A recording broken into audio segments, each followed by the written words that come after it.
What's up, everybody? This is Coach John. I wanted to give you guys a kind of like a little bit of a lesson on how to, I guess, make a game plan for the new year or 2020. So there's a million of these, recommendations or ways that you should be planning, your game plan.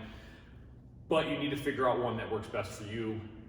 With working with regular people, there's all these things of like, hey, you have to set all these goals and set specific timelines, stuff like that. And like, those are good, but they're dependent on like who they are, I guess, when it really comes down to it. But kind of one of the biggest things that nobody really kind of talks about is tying up your loose ends. So what we want to think about,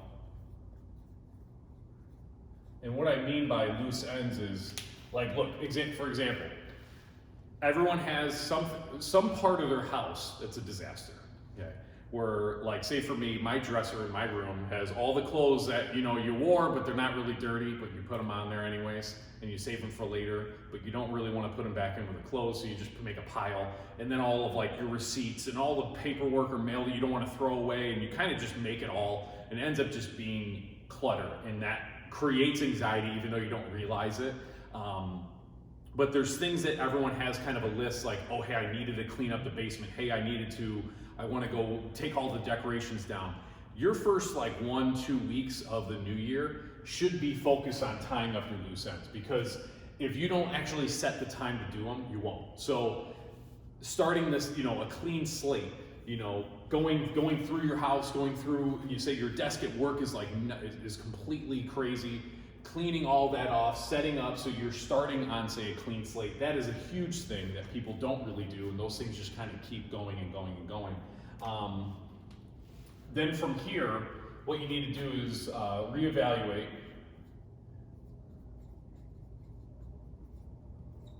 2019. So thinking about, okay, what happened the prior year? What went well? What didn't go well? What did you learn? Kind of like writing it, and you forget like, oh yeah, that happened like 5 months ago. I thought that was like the year before. Kind of going month by month, okay, what happened during this time? What can I do to, in the future, be more prepared for this? What lessons did I learn, so you just don't keep hitting yourself with the same bad lessons, okay? Then from here, we want to set up, okay, 3 to 4 goals. Oops, if I can spell goals right. 3 to 4 goals. And this can be in everywhere. I like to break them up into like wealth, health, business, whatever it may be, kind of setting up categories and say like, these are things that I want, or I think that we need to evolve to, or just kind of like a set goal. Hey, I want to gain this many pounds of muscle, whatever it may be. Now from here, then you reverse engineer. Okay, you reverse engineer all these goals, and you say, okay, if I want to become more organized or become more prepared, because I just feel like everything's last second, I'm not really, ready for anything. I'm just like flying by the seat of my pants all the time. This year, I want to be more prepared.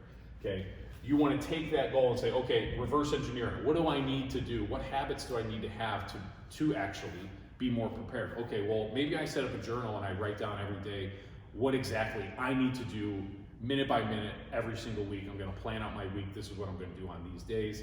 Become more proactive, having the habits of becoming more prepared. Hey, I'm going to have a nighttime ritual where I get my clothes ready for the workout for the next day. I set up my lunch so I can just, when I get up early, I just grab and go. Or having breakfast, you're knowing what you're going to have for breakfast and almost making it an easy thing so that you're more prepared and you're not leaving the house, in a panic, without everything that you need. So these are just 4 quick ways that you can start the year right, but then also have a plan and start executing on that. And like the beginning, your first 1-2 weeks, you're establishing the kind of the base of the pyramid for 2020 to make it a successful year for you. And look, life is going to happen. This is what happens with the New Year's resolutioners. Like we made a video before, finding your 5, 6, and 7 is finding the reason why you want to change. Okay, so when you're setting up these goals, you have to figure out why you want them, so that when the distractions come, because they're going to, they don't slow you down. The distractions are just distractions, and then you keep powering through and going through them. You don't fall off when the distractions come. So if you guys have any questions, I hope this helps, and I hope you guys create all of this, create your game plan, tie up all your loose ends, figure out what went well, what didn't went well in 2019, and then create a game plan and dominate for 2020. So if you guys have any questions, please feel free to reach out.